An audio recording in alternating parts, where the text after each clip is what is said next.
Ah, crap. Plague Star's back, isn't it? I am flesh and I am bone. Rise up, ting ting, like glitter and gold. Like glitter and gold. Hey guys, welcome back to the Dark Wreath. I am Weldrake, and would you believe it, today Plague Star has returned. The grind fest that is Plague Star, because there's just too many rewards on offer. Especially if you're still lacking in the Plains of Eidolon and the Cetus resources.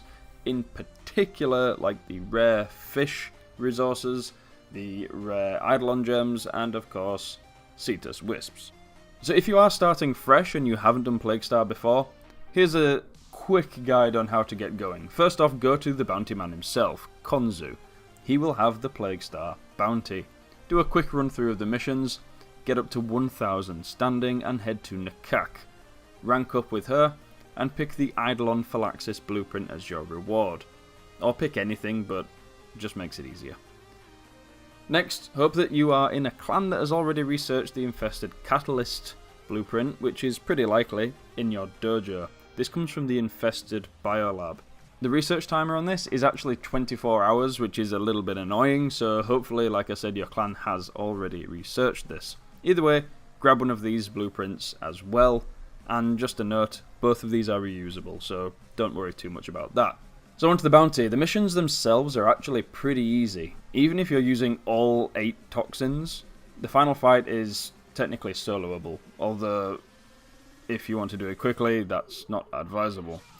The first mission, you have to run into a cave and steal some of Verhex toxin. This is pretty simple. You just dive into the cave, you follow the waypoint, and you pick up the toxin from the container. The second mission, you mix this toxin in a vault for a few minutes. This is where you have the opportunity to add the toxins that will affect the final mission. Adding 4 infested catalysts will cause the final mission to spawn 4 hemocytes, which you will have to defeat, adding 1000 bounty in total to the end result.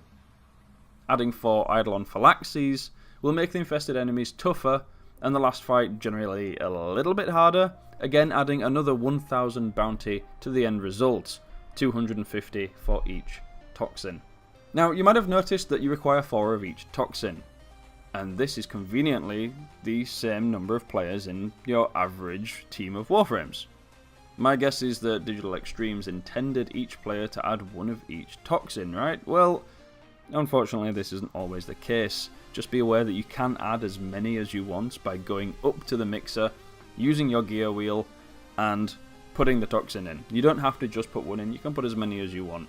Hopefully your other teammates will contribute, but like I said, this is unfortunately not always the case.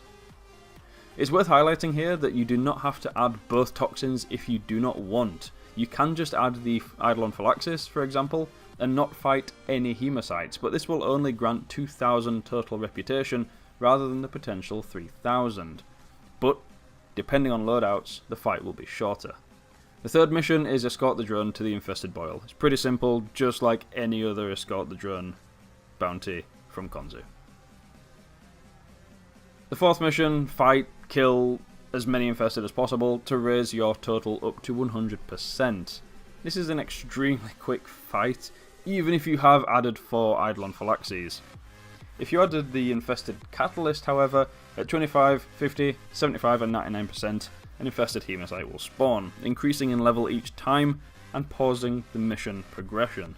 The first time Plague Star was active, the hemocytes were an incredibly easy fight, netting maximum reputation for absolutely minimal effort.